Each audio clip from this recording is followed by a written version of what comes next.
আসসালামু আলাইকুম প্রিয় বন্ধুরা, আশা করি সবাই ভালো আছেন, সুস্থ আছেন।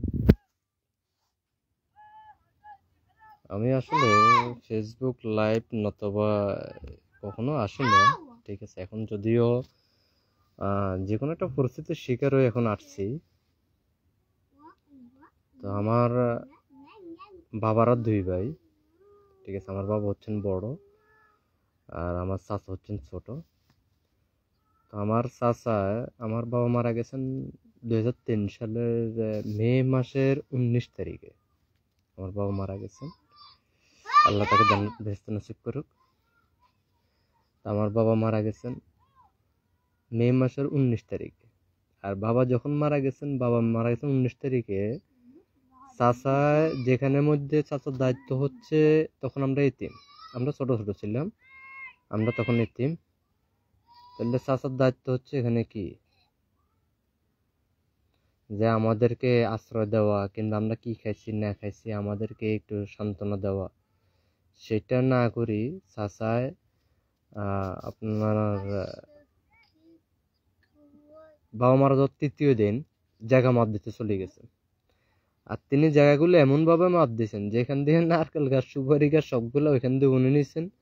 আর যেখান দিয়ে পথের রাস্তা কিংবা যেখান দিয়ে কিছু নেই, ওইখান দিয়ে উনি আমাদেরকে দিয়েছেন। তখন তো আমরা ছোট, অতটুকু মানে জায়গা জমি বুঝে নেওয়ার মতন তো সে সক্ষমতা তখনও হয় নাই।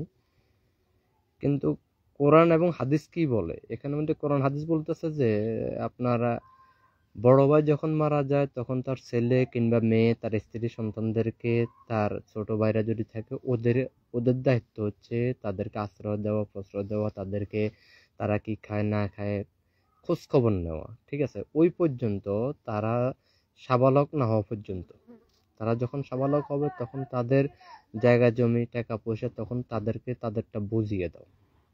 এটা হচ্ছে বড় ভাইদের দায়িত্ব। যদি তার ভাই যদি মারা যদি যায়, বাইরের ছেলেদের মেয়েদের প্রতি তার এইসব দায়িত্ব আছে, কারণ তখন তারা এতিম। কিন্তু এদিকে আমার চাচা কি করলো, তার পুরোটাই বিপরীত।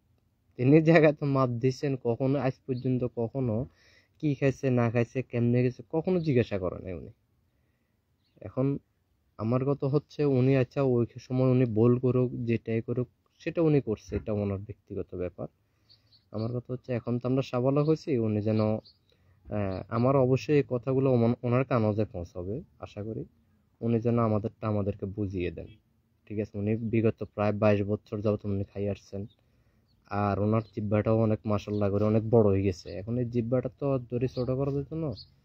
তো উনি যাতে জিহ্বাটা তো ছোট করেন, এবং কি আমাদেরকে বুঝিয়ে দেন। আন্ন উনি বহুত খাইছেন, আর খাওয়ার দরকার নাই।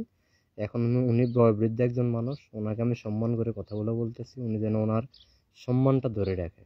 কারণ উনি যদি ওনার সম্মানটা না ধরে রাখতে পারে, সেখানে আমাদের কিছু করার নেই। পরে না হলে পরিস্থিতি তো অন্যদিকে যেতে পারে। উনি যদি সম্মানের সহিত, ইজ্জতের সহিত যদি আমাদেরকে বুঝিয়ে দেয়, ঠিক আছে। আমার এখানে আমি ওনার কাছে এটাই কামনা করি, এটাই আশা করি। উনি তো যা করার করছে, এখন যেটা আছে এটা যেন উনি সুন্দরভাবে বুঝিয়ে দেয় আমাদেরকে। ওকে, আসসালামু আলাইকুম।